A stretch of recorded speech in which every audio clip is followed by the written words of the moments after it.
Today was my first day at a new job, and I was nervous. During lunch, my coworkers and I gathered around a big table. We were all chatting and getting to know each other. There was one lady, though, who sat quietly. I noticed her, but she didn't join in much. Then, a man walked into the building carrying lunch. He handed it to her. They looked similar, so I joked, "Oh, is that your brother?" As soon as I said it, I felt the atmosphere shift.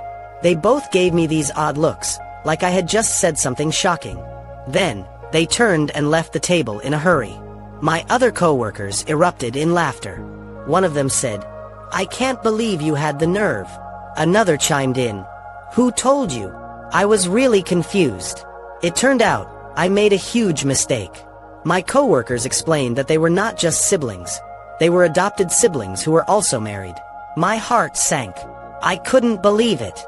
They had grown up together as brother and sister and didn't find out they were adopted until he was 11 and she was 14. Feeling sick to my stomach, I tried to process what I had just done. I felt like I needed to apologize, but I wasn't sure how.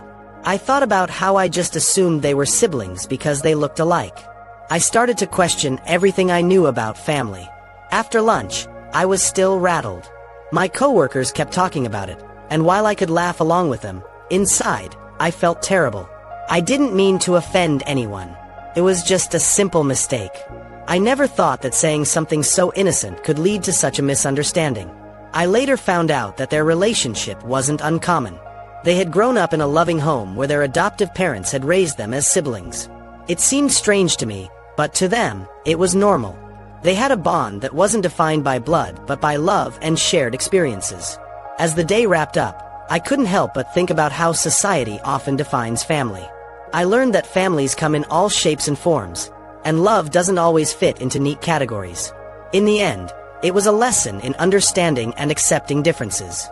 Sometimes, we make assumptions based on appearances, not realizing that there's so much more beneath the surface. I realized I needed to be more careful with my words in the future. I guess the moral of the story is this: don't judge a book by its cover, even if the cover looks